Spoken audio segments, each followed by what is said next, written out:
And then they were both gone.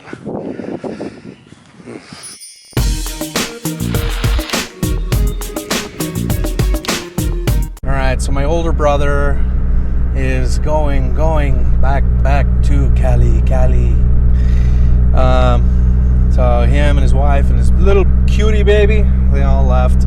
And yeah, it sucks, but just like when I said yesterday, it's great to have family in town and, enjoy them while they're here and just making the most of it, making the best of the time that you have and taking advantage of that time. So, he was in here. It was great. This morning we got to just hang out, be together.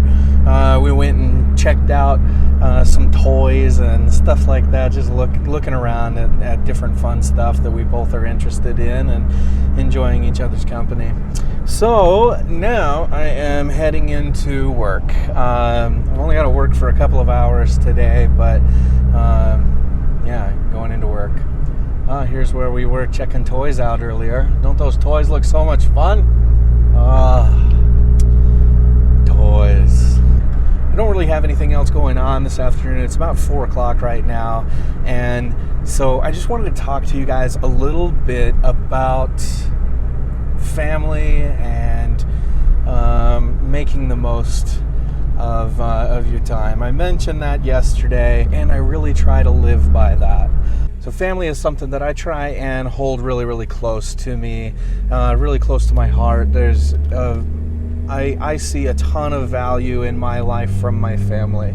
I would not be who I am today if it wasn't for them. And I know that they will go out of their way to tell everybody how different I am and how much of a black sheep I am in our family. And I would agree with a lot of that. I am a lot different than them, but they have helped me to find who I want to be and find myself. So everything from the way that I communicate with other people on my day-to-day life to the values, the core beliefs that I hold dear and that I hold close to my heart, all of those things have come from my family, from my parents, from my brothers, my sister, and my daughter. Those are the people in my life who are the most influential to me. So I haven't always had the best relationship with my family. So my older brother, Chris, him and I used to butt heads a lot. It was like we were 3 years apart from each other. I'm 3 years younger than he is. So we were too far apart from each other in age to be close together, but we hung out with a lot of the same people because we were close enough in age to be in the same peer group. And that was difficult. That caused a lot of tiffs and some quarrels over who was going to be hanging out with them or whatever. And then as we got older, we kind of worked through that, and that was a difficult thing that we had to work through. But we worked through it, and we became really, really close. The older that we've gotten, the closer that we've gotten. And my younger brother, he is 7 years younger than I am, 10 years younger than my older brother, and we always struggled because we were too far different. My older brother and I struggled because we were too close together. My younger brother and I struggled because we were too far different. And because I went through a phase in my life where I had to be in control. And I still struggle with control issues and being on top of things, which is something that is a struggle and a strength. My younger brother and I definitely had struggles with that. I was always wanting to be in control and wondering why he was so young and weird when it was just because he was young and weird. And we've definitely had some things that we've worked through and become closer through that. My parents, when I was younger, I didn't think that they understood me. I didn't think that they had any sense of what it was like to be a teenager. It's almost like they had never been teenagers, right? And I know a lot of people view their parents in that way, and a lot of people, just been like, oh no, you're old, you've always been old. No, that's not the case. And because of the struggles that I was having with my parents and the relationship that I had with them, that's what led me to wilderness therapy. They sought out some way for me to work through the anger and the frustration and the hate and the things that came from that. They found wilderness therapy for me.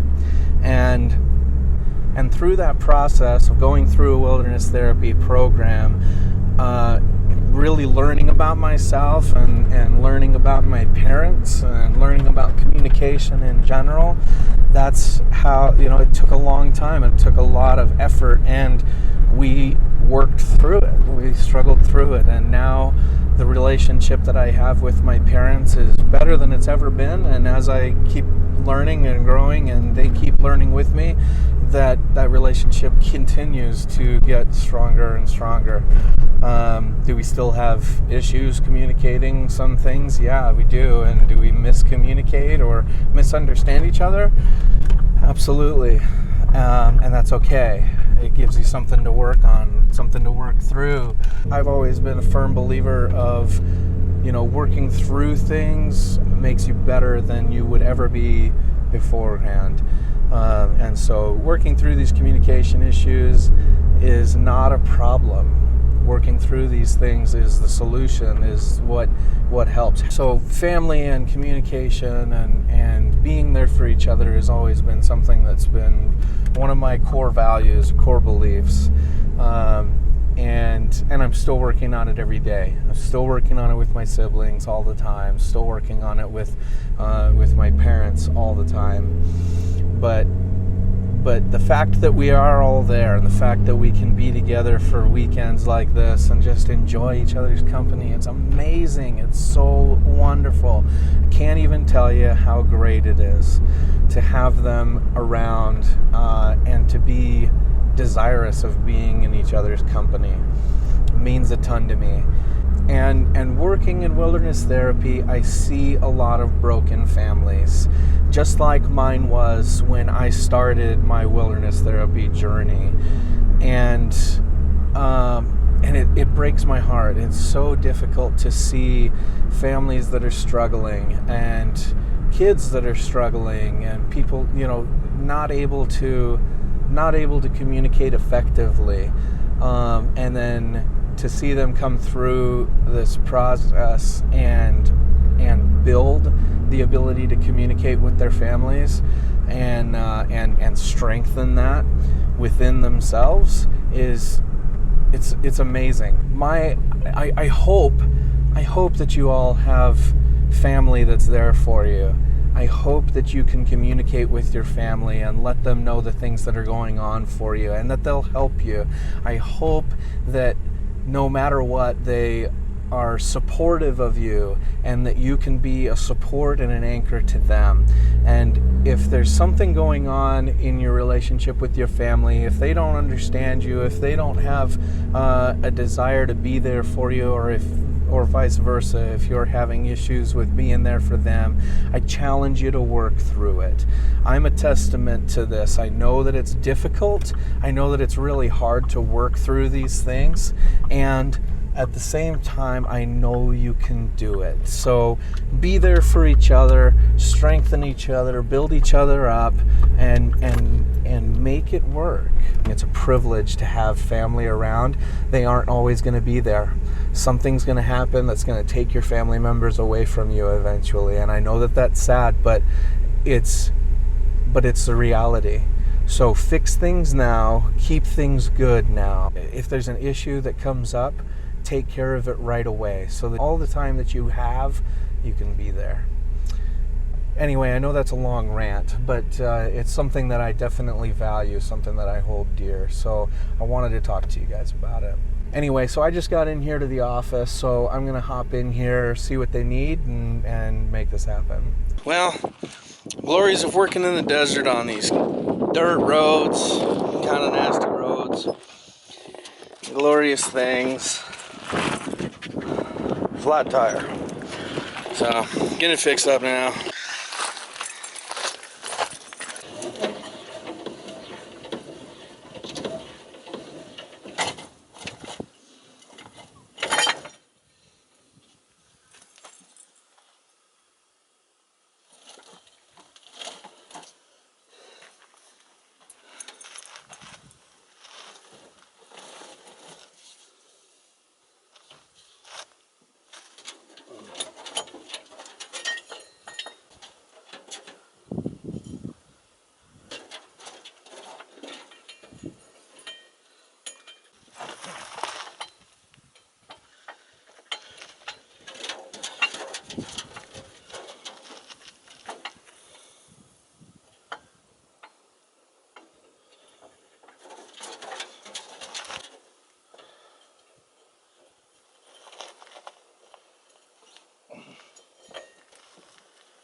All right.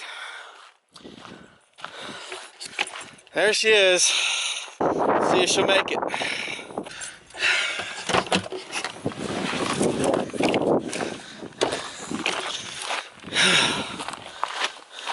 Oh my gosh. I can't believe this. This tire's low. We'll see if we can crawl it out of here.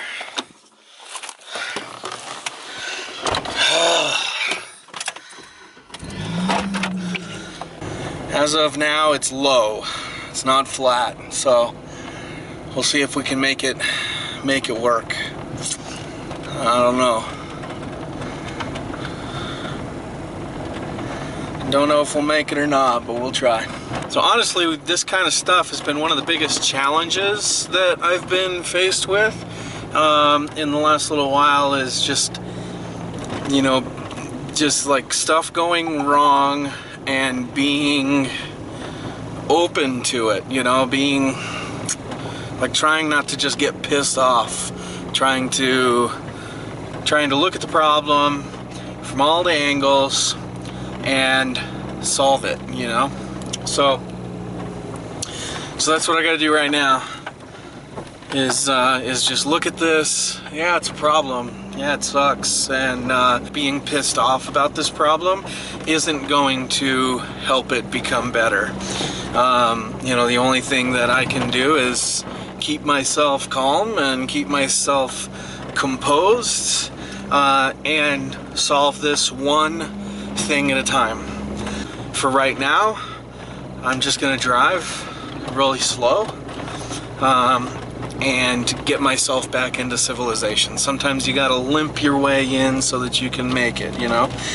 And that's what I'm doing. That's what I'm doing. So I've got my side mirror angled down so that I can see my tire down there, and I'm just gonna watch it. And I'm gonna drive really slow, and we'll limp it back to town.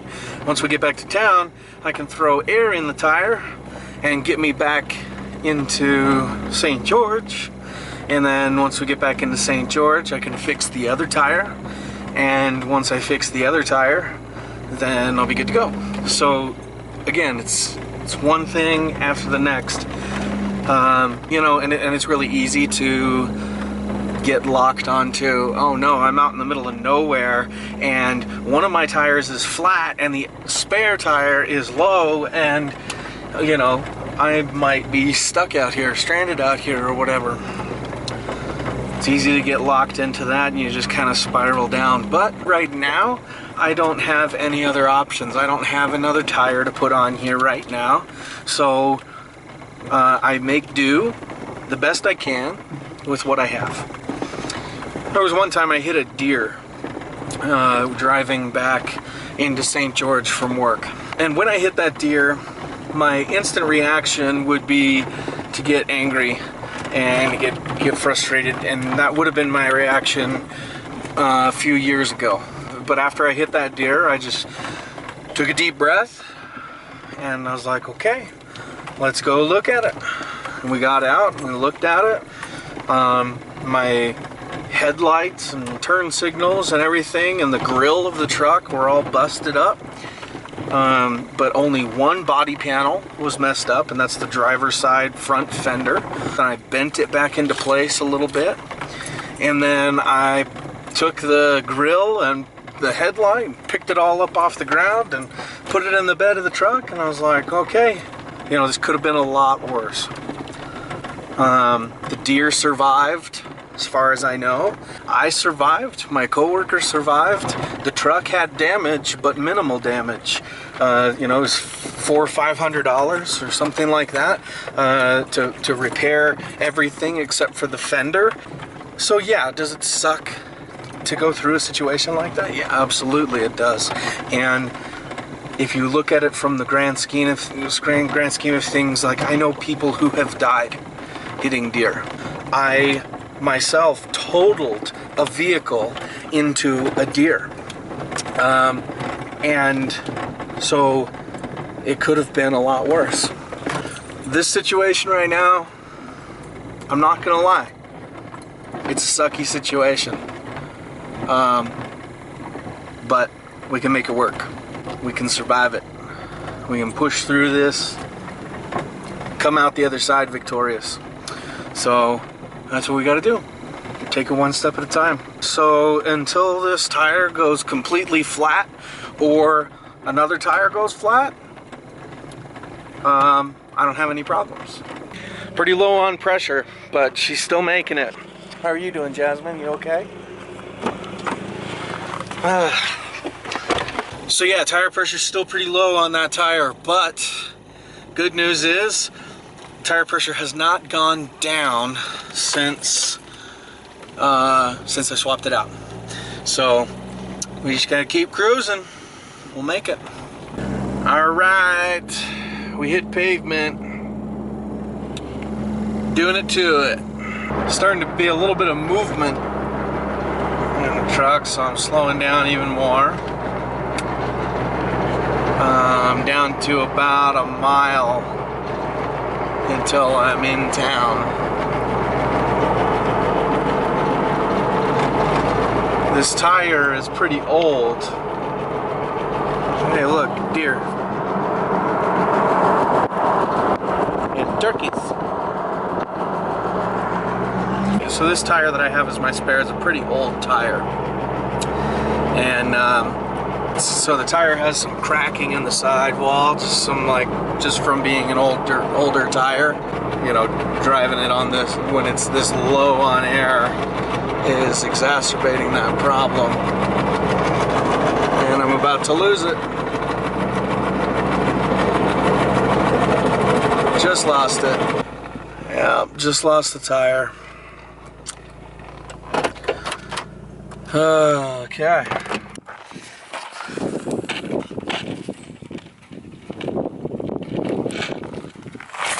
It's completely off the whole tread on the inside is completely off. So that's wonderful. And so that part kind of sucks. You know, the tire blowing and everything. You want to know the good part? Made it to service. Calling the pops. Ugh, always a stupid call to make.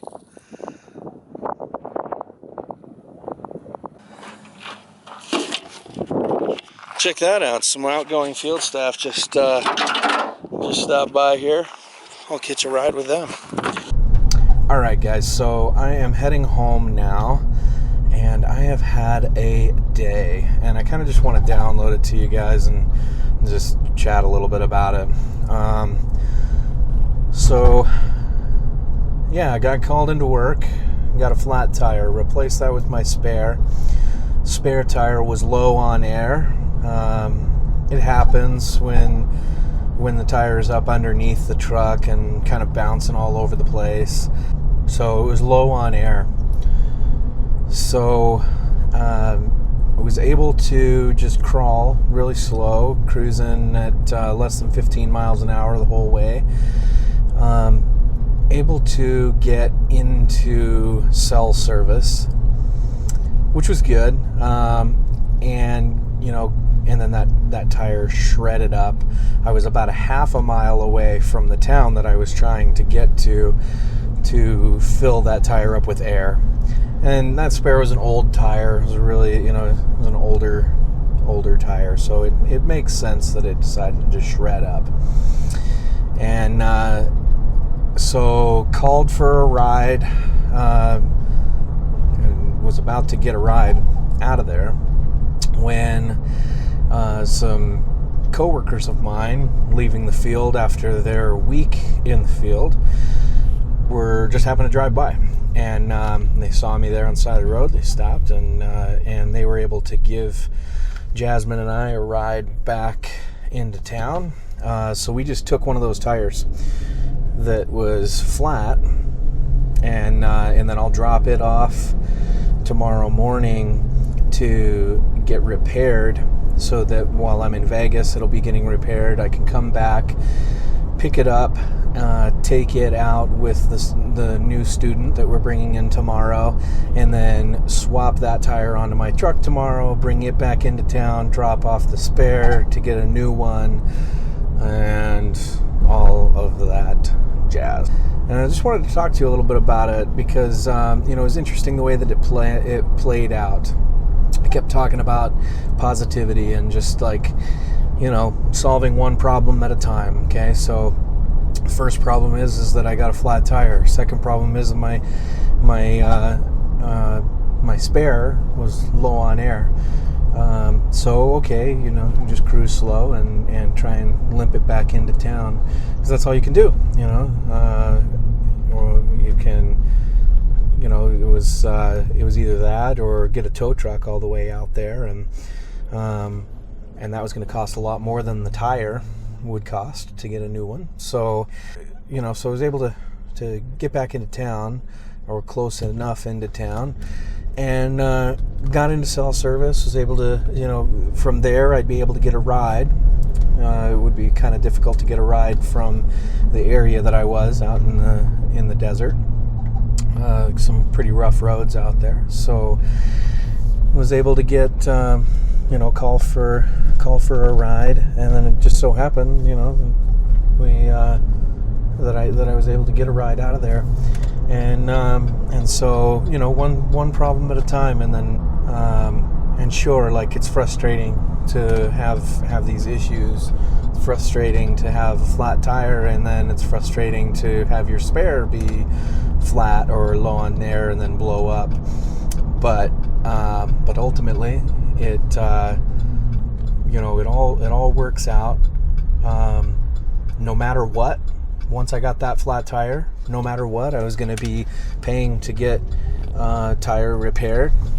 And then when the spare was low on air, no matter what, I was going to be either paying for a new tire or paying a tow truck to drive all the way out into the desert where I was. So, I'm already in a situation where I'm going to have to be paying to fix something. And being angry at the situation or frustrated at the situation isn't going to change that. It's not going to make it a magically better situation to be angry at it.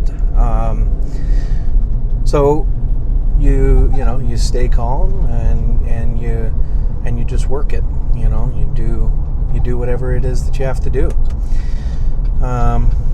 So I'm a firm believer in just taking it as it comes and staying positive and positive energy and positive vibes. Not getting too frustrated with the situation and being ready to handle those situations as they come up. You can't just go, okay, well, I'm going to throw positive vibes out there and nothing bad's going to happen to me ever. That's not the case. Stuff happens to everybody. But if you have a positive attitude through the whole situation and you're ready for it, and you're in a position where it's not going to be the end of the world if you have to pay out for an emergency or a rough situation, then the lasting impact that these negative situations have on you decrease in size quite dramatically. If I got super angry at this situation, for example, I would I'd come home tonight, I'd be super angry, I would be taking that out on the people that I love, the people that are at home right now, and I might not be yelling at Kae because it's her fault that I got the flat tire, but I might be quicker to have a negative reaction to a simple and otherwise basic situation at home, and then likewise wake up tomorrow and remember that my truck is still out in the desert and freak out and start my day with that anger or that frustration or stress. And then as the day went on, I'd just be, oh, now I gotta go over to the stupid tire shop to fix this stupid tire because it, stupid truck broke, blah, blah, blah, blah, blah, which isn't going to be fun for any of my coworkers, isn't going to be fun for the student that we're bringing in tomorrow who, is already going to be having a difficult day. And so by staying calm, by staying positive, keeping a positive energy, I will be able to go home and enjoy these last couple of hours tonight before going to sleep, and be able to get up tomorrow and take tomorrow as it comes, and instead of, and not get frustrated easily and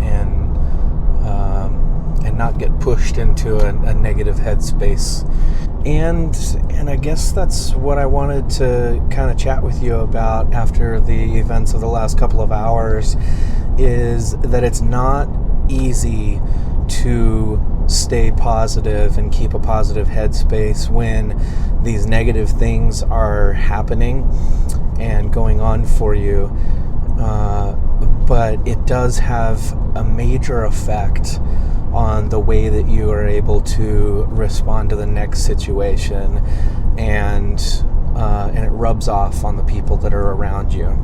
People notice when you live your life with a positive air and just taking it one step at a time, not getting too concerned with the things that are, 5 steps down the road, but just concerned with the step that you're dealing with right here, right now.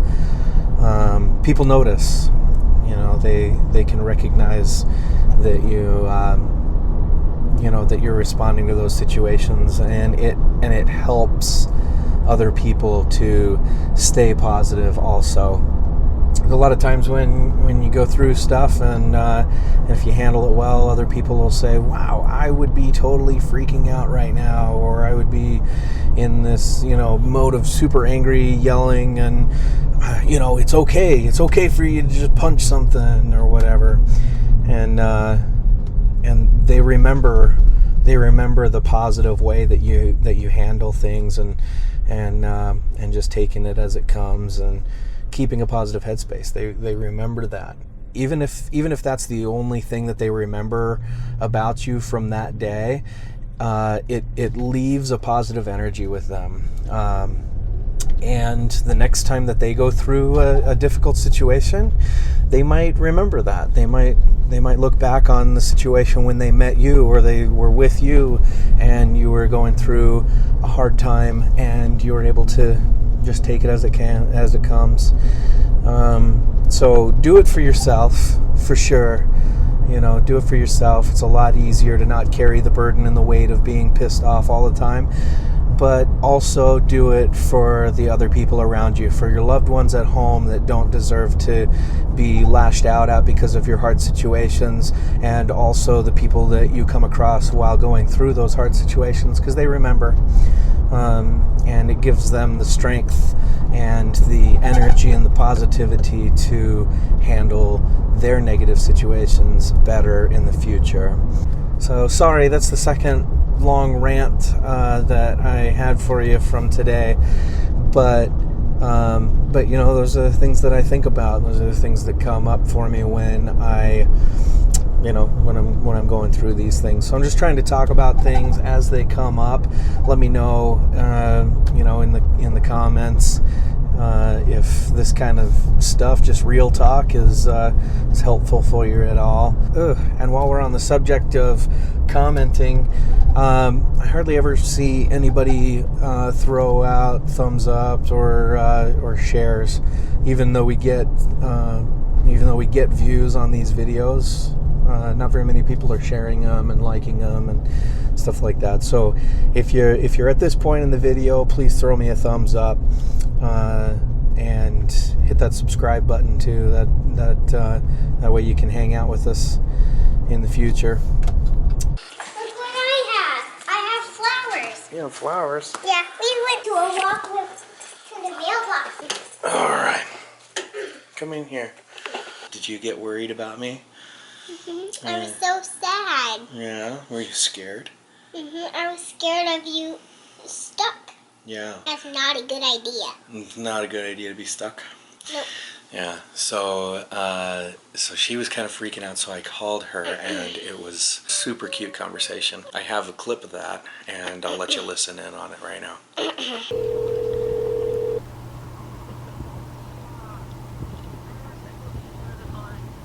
Hi, Dad. Hi, Dad. Hi. Are you okay? I am okay. Yeah. He's okay right now. I'm getting a ride with some of the people that I work with. I'm coming back right now. But you're stuck. My truck got a flat tire. Oh, it just lost a tire? Yeah. It just went flat. So I'm on my way back now. Okay. I'm going to watch the light signs when you come back. That sounds good. I'll see you in about an hour, okay? Okay. Okay, I love you. About an hour. Okay, perfect. So anyway, there you go. So that was the phone conversation that Kae and I had to let her know that I was okay, and that it was just a flat tire, and I was just stuck and getting a ride home. So it was just cute to have that concern, the voice of concern, and care, about me. So anyway, I know I've talked to you guys a lot today, and I kind of want to just, leave it at that and let you go. So I hope that you guys have an awesome day. So I've said this before, positivity goes a long way. Okay, it has an effect on the people that you care about at home. It has an effect on the people that you just run into on the street. We always hear even just throwing a smile somebody's way can make all the difference that day for that person. And positivity is the same thing. It allows you to genuinely throw out those smiles for people. So keep being positive, stay awesome, and we'll see you on the next one. So peace out, everybody. Make it a great day.